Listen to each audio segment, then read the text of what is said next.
I am so thankful that the president is standing for us. We love you, President Trump. You know, I don't care what nobody say. To be a leader, you got to take chances. And I'll take my own losses, my own chances. Yes, I was born into the circle of Democrats, and I understand. And it's not about party to me. It's about agenda, principle, and integrity. And I'm pro-American because I'm pro-family. This is my family first, and then my home, and then my society, my country. I'm an American, and I appreciate the President Donald J. Trump draining the swamp, draining the swamp. And that's what we need because, you know, the laws have not been implemented in places which could help the American citizens. And I appreciate it very much. And I'm hoping that he's able to execute the situation. And federal judges that are Democrats stay out the way. Democrats stay out the way. Black men and women in suits stay out of the way with this Bonnie Ruckus type of mammyism, saving other people and standing there looking like a token Negro. That's what you're doing. A lot of you being put up to work for illegal immigration is disparaging to see you being used as a mule, and you don't even help your own community. You're being used as a mule. And then you talking about the president is racist. No, black people, you prejudice against yourself. You don't even know what we have been conditioned. We trying to recondition. You don't even know what, probably don't even know what racism is as a black person. And that's not mean I'm putting us down. I'm being straightforward. Because there's too many black people out there being fools, running up, taking, trying to protect the people they don't know nothing about. Y'all don't know nothing about no Hispanics and no illegal immigration. You black people just want to move the needle on something who are in government because they are in government. You cannot operate as a child, black dignitaries. Stop that. You against the integrity of this country. These people have been caught driving with false documents. If I get caught driving with false documents, they're going to take me right to prison and any other American citizens. But if they catch them, they're going to hide them in the church. I'm just going to be real with y'all. I'm not doing this today. I'm not trying to sugarcoat anything right now. You can just miss me with that. Deal with your feelings. And the Congressional Black Caucus, oh yeah, we dealing with y'all. Yeah, I'm black first, but I'm not a fool. And I can tell when the president is doing something and when he's not. Yeah, his budget, okay, it's something that we're not used to.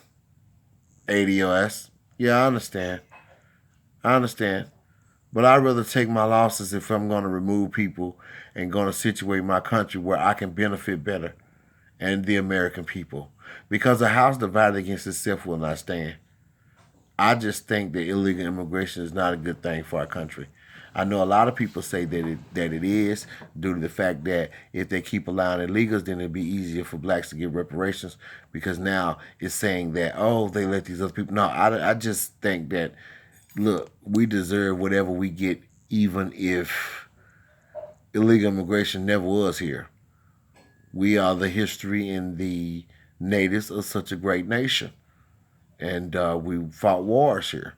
We are the people. We are the United States citizens. That's just it. You can't change that. You can't go rewrite that. That's it. It is what it is. We're anchored in the history of this great nation. Okay? A lot of people don't understand that. And the president is a white man. He's not a black man. So there's things he's going to be misunderstanding to that we need. But that's when it comes down to us as a unit stating our claims and our needs to the United States Congress and the government. And that's what the Black Caucus was for. But however, they worried about illegal immigration, which is deplorable. The Democrats are deplorables. And they need to really recondition in terms of their own self before they become very embarrassed because I appreciate the president at this point. And I'm going to tell you something else. Roswell, Georgia, Alpharetta, Georgia was filled with illegals.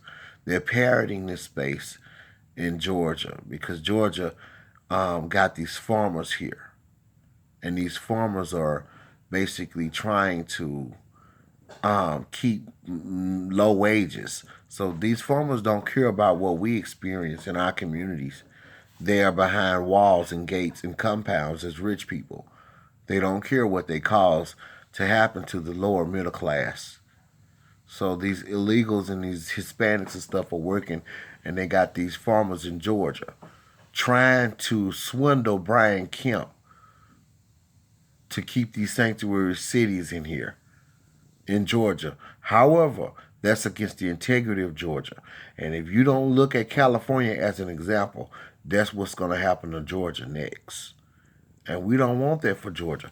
They're already talking bad about Roswell and picking on Roswell. The American citizens say, Mexican town. There's Mexican town in Doraville and Gwinnett County, Cobb County, and North Fulton, and Fulton County, parts of Atlanta.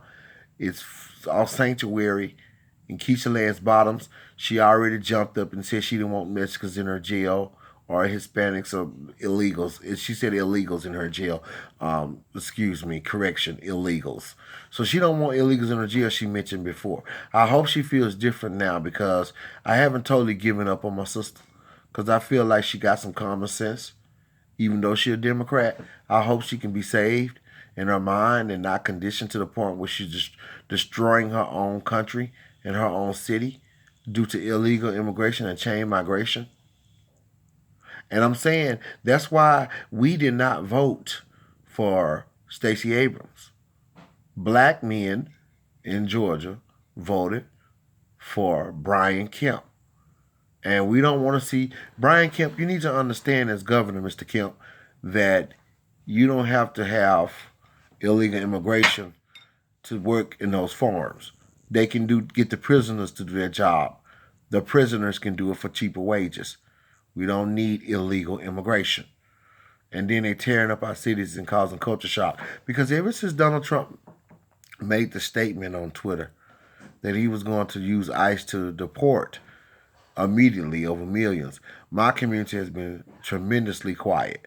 And they have been able to insert our communities on a level which we don't even know how they did. Catholic Church giving vouchers, nonprofit, profiting. They're parroting organizations. They give vouchers and stuff. They're having children. They got businesses and companies, 2 and 3 families living in condos and apartments, and they're shocking us. And it's very unhealthy, very uninviting, and it doesn't look uniform, and it doesn't look community-oriented in terms of a high-paying rent. They're getting vouchers so that they can live next to people who are working in corporate, making double the amount. And it's a culture shock. And Brian Kemp, we voted for Brian Kemp so that you can help the president drain the swamp and get our country back before we become a whole world a mess and deplorable communist mess. Because we don't want, look, you can come here, but we don't want our country being Venezuelan. You running from another country to promote their elements here. You guys come over here and you want to make our country your country.